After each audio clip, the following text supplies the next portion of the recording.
think we are good to get started. Gwen, thank you so much for that introduction. Really thrilled to be here today with Miriam. I know Gabrielle isn't quite here yet, but Miriam, I'm very, very excited for our conversation today. Thanks so much for being here.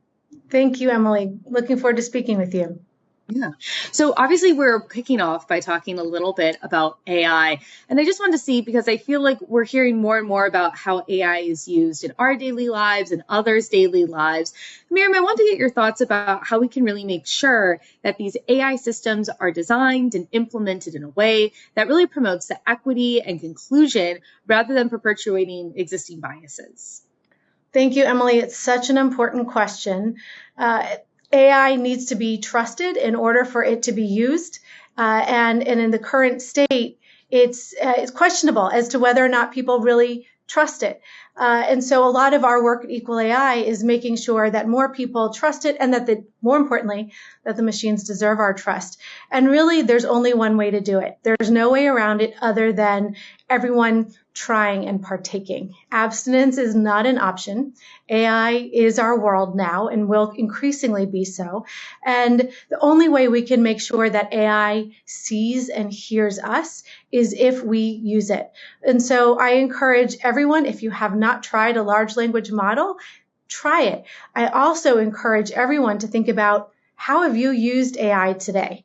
Because so many of us don't realize that that's the algorithm that powered the news feed that we saw and curated what headlines we would and would not see, determined our route that our driver took to our place of business or to wherever we are situated today.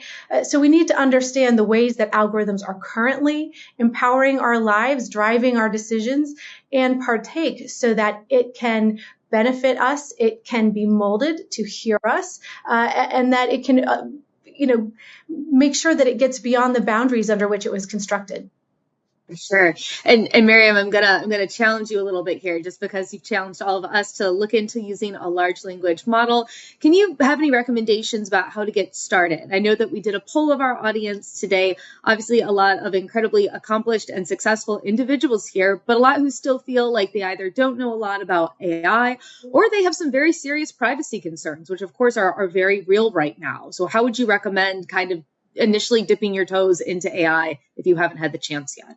It's such a great question. For individuals, I would say, for anyone, first of all, for anyone, make sure that you're not sharing private information. So try Claude, try Google Bard, try ChatGPT's programs. You'll see what it is. Ask it to write an article for you. Ask it to write a story for you.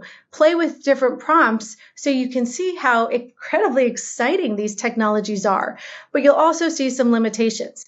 You'll see, I asked it to summarize. We just recently released a report in an NYU Law Journal. It's an article on AI and the law so that people have a clear understanding about all the potential liabilities that exist today when they're using AI, because we want people to go in with their eyes open. I uploaded it. It was my first time uploading a report to a large language model and asked for a summary, and it reported on some cases inaccurately. It made up some holdings, and it falsified some of the findings. And luckily, I knew it as the co-author, so I knew what I could and couldn't rely on. So I would say, give it a shot. Don't put in private information or anything that you wouldn't want living on this system for anyone else to access.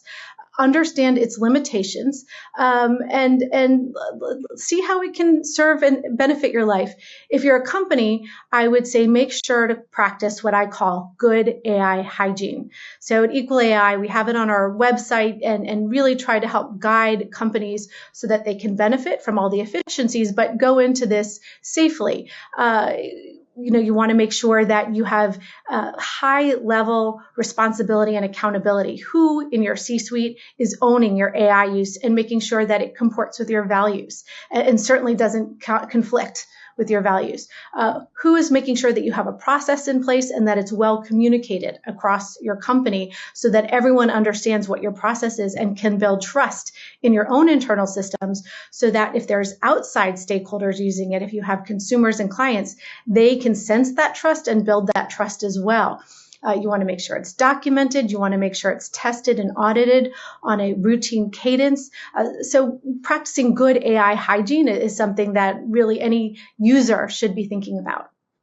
Absolutely. And I know when we talk about AI hygiene, we also talk a lot about the data that's going into AI, how that's being used, how that's being interpreted. And I know already there are some concerns being raised around various advocacy groups that some of this data does have a bias in it, and that it actually can be detrimental when it comes to how it evaluates, say, women or minorities for various things. And I wanted to see if you could just outline a little bit about the effects of not intervening now to address some of these biases that we're beginning to see in certain AI models. And I will note that Gabriela has just joined us. Hello, Gabriela. So good to have you here.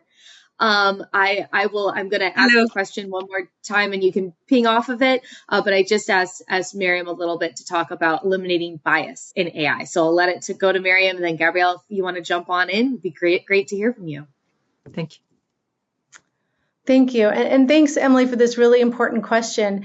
When we think about AI systems, it's a foreign language, it's a foreign concept for most of us, but that's okay. We ride in airplanes, we drive in cars, we use technology and innovations every day that we don't fully understand how we would build it or all the different elements, but we know enough to make sure that we're using it safely. And when we're thinking about AI, we have to think about how bias is one particular concern in addition to some other potential harms. And it can really embed at any human touch point throughout the AI lifecycle. So you want to keep in mind that this AI solution that you're using was designed by a certain builder, a certain community, or a certain company. And they will have their own limitations based on their own human constraints, real limits in their own experience and creativity. As much as they may try, there's just going to be those limits to how much they can envision. In the development phase, there are again going to be those limits to the human constraints. In the testing phase, we are very familiar with the fact that AI is trained on large amounts of data sets. And what is that data really?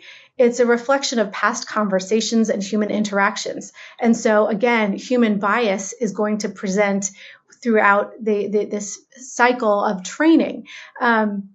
There's two main elements, two main ingredients when we're talking about artificial intelligence: humans and data, and both can present bias. So it's important that all of us are on the lookout. And what I would ask everyone to do as they're using AI is really think about and ask, to the extent that you can, for whom was this AI created? What is the use case for which it was created? We can all be empowered to ask that question, because then we can help answer the most important third question, which is, for whom could this fail? And that's where we fall into the case study of the Amazon HR tool that most of us are probably familiar with, which I tout as a real success story. Kudos to them for testing for various forms of bias that could be presenting. They are such a powerful company with such powerful systems. I mean, if anyone's going to create effective AI, it's them. And they thought to pause and check whether there were potential harms, which is when they were able to see that if there was any indication of being a female, your resume was downgraded. If you were a female chess champion, if you went to an all-women's college. And kudos to them for not only testing, but then after significant time and investment, ended up scrapping the tool because they could not rectify it. They could not find a way to make sure that women were treated equitably, and so they scrapped it. So I would ask everyone to think about, has your AI system been tested with such rigor? If you're using it in your HR systems, which you probably are, if you are associated with almost any organization, it's being used probably somewhere in your HR systems. Ask, what was the use case? Who was this built and designed for? What was the algorithm that they were designing? And for whom could this fail? Those are some really interesting points, Miriam, in terms of really interrogating the AI that you're using in the data systems. And Gabriela, it's a great question, I think. How do we eliminate some of the human bias when it comes to these AI tools? Gabriela, I think you might be muted. Great to be with you, and sorry that the link didn't work, but Miriam, great to see you, and Emily. Let me just say that besides what Miriam has mentioned, we need to look at the whole systemic issues that are informing the development of these technologies. Why? Because we see that there is a very high concentration of who is developing the technologies. Two countries produce 80% of major developments, 60% in the US. Nothing wrong with that. But usually you have culture, you have mindsets, you have language that are translated into the system. So it's not to say whether the systems discriminate or not, but who is feeding the systems that is not taking into account the possibility that they might be biased or they might produce outcomes that do not consider the whole diversity of the world. So that's one thing. The other thing is the quality of the data, as Miriam mentioned. The representativeness of the data, if we know that women are not represented as well in the data, or that the Black women, for the purpose with the very famous examples that you had in the now documented, of course, the training of the algorithms will be based in biased data, and the outcomes are going to be, of course, not recognizing or not incorporating this diversity. But let me just go even further. Because I was now at the UN Summit of the Future, and I was in a panel with OpenAI because we are working to see how much we can integrate languages that are not always there, recognized in the systems when you develop AI. And the fact is that you might be losing the richness of the diversity of the world because you are feeding the developments with only some ways of looking at the world. If 80% of the developments are done by male-only teams, and usually male-only from certain groups and with certain languages, it's evident that the biases will be there. Because it's not that the technologies are biased, it's that the group of people that are into these rooms developing the tools might not be conscious that they have these frameworks, thinking frameworks, that might lead to oversee certain groups or certain representations that are not always there. Therefore, there are very concrete things that you can do on that context. First, ensure that you have diversity in the teams. Second, that you have testing mechanisms, auditing mechanisms to make sure that this lack of diversity and lack of inclusiveness can be tested. Third, I think that there is a broader goal, and because we're talking about gender, I'm going to bring the question of the recommendation on the ethics of artificial intelligence that UNESCO had negotiated with 193 countries and the US also being back, is very concrete that if you don't have in the pipeline of those that can go into this sector, more women, more people from underrepresented, underserved communities, then, of course, it will be very difficult to try to have this much better representation. Therefore, we are looking at how to have more women in ICT. We have even lower level of girls, and I will call on the girls that are listening to us to give it a try to go to the ICT sectors, because it's even lower than the STEM. When you are now in those environments that are developing the technologies, you need to have also consciousness of who is conforming your teams and what kind of richness they bring in this diversity. Investment, public procurement is an amazing tool for business led by women or for businesses that are inclusive. So I think that there are many tools that you can use to ensure that this happens. But more than anything, I feel that sometimes it's almost like we are bound to take whatever the AI produces or the algorithms tell us. No, I think we should have now what the executive order of President Biden put very upfront, and is also in the laws of the European Union, the question of the red teamings, anticipating what can go wrong, and then looking and rolling back in the way the technologies are developed to ensure that we do not deliver something that will be doing more harm than good. Absolutely. And I know that both of you have extensive experience in policy and governance. And so I wanted to sort of ask how policymakers as well as business leaders can really work together to create effective regulations that foster responsible AI development while also promoting gender equality in the tech industry. And can you kind of get into a little bit as to sort of maybe what our policy leaders should do versus what our business leaders need to do in this space? Absolutely happy to jump in. So such a great question. What do we do? How do we make sure that this is regulated appropriately? One thing I would add is I mentioned the law paper that we have on our website and under an NYU Law Journal.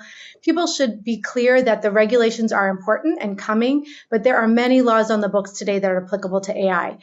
So people should go in with eyes open in that way. But in terms of the way that this needs to be happening in both governments and companies, it's the same answer. The only way to proceed is to rethink our standard operating procedures. We need to make sure the end users are incorporated from the beginning in the regulation and in internal mechanisms. You know, if women are 85% of the consumers, the buyers in our household, we need to make sure that these AI programs are relating to them, that they are, it's serving their interests and it's hearing their voices. It's really important that I mentioned that point about voices because we've heard about how facial recognition is flawed and often cannot see different skin colors. Well, we've seen the same problems in reports about voice technologies. Voice AI systems are rife with biases. They're often not able to hear higher tones, aka female tones, as well as male tones. If you're not speaking in a traditional English dialect in which it was trained, it may not hear you. And if you have a speech impediment, it really may have a problem. And so companies are best served to be thinking about this to make sure consumers are able to be heard and also to avoid liability. The EEOC and Department of Justice have been very clear. If your AI systems have any ADA violations, they will be prosecuted. And so you want to make sure that more people are participating throughout the progress of both regulation and internal implementation to make sure that they're safe and being heard, as well as broaden your consumer base. And Gabriela, I'm curious, do you feel like this is already happening then to a certain extent? I mean, Miriam pointed out that we do already have rules on the books that apply to AI. So kind of what's covered and then what more needs to be done? Well, I think that I completely agree with Miriam. I think that the countries, democratic countries that have the rule of law as a major tenet, will need to take a look at what is already covered, because we don't need to redo the whole thing. I think that there are many issues that are already in the books in terms of whenever there is harm, whenever there is outcomes that are damaging the rights of people or their fundamental freedoms, there should be ways of correcting that. If there are discrimination based on the use of these technologies, of course there is the way to redress it. But let me broaden the conversation, because I feel that much of the emphasis had been put on regulations. Regulations usually are used to correct the way the technologies are developed. And we were talking about databases, we were talking about the inclusiveness, we were talking about the teams. I can tell you that I'm thinking more like an ecosystem. And if you think of these AI technologies as an ecosystem, as a market, then you broaden the conversation, because it's not only about regulations, it's about investments, it's about incentives, it's about tools. Just remember what happened beyond the question of AI when BlackRock said that they were not going to invest in companies that didn't have 30% of women in their boards. The markets shift. And therefore, for me, that I'm an economist, I think that many of the tools that we have in the policy toolkit are much broader than regulations, because regulations is almost like chasing the technologies. And this is not a technological discussion, it's a societal one. And therefore, I think that we have much more policy tools that we can use to ensure that the market follows and is rewarded when they deliver for good, and that, of course, we correct the downside risk. And in these conversations, of course, business have a lot to do. I can tell you that in implementing the recommendation of UNESCO, we have a business council with the Microsoft and Telefonica and Salesforce, and so it's very important that we also listen to them, because at the end they are the ones that are going to be fulfilling or complying with the new laws. But at the end, this is a responsibility of the governments, and that's why I feel that the changing conversation in terms of what we can do to shape the way the market behaves is a very important one.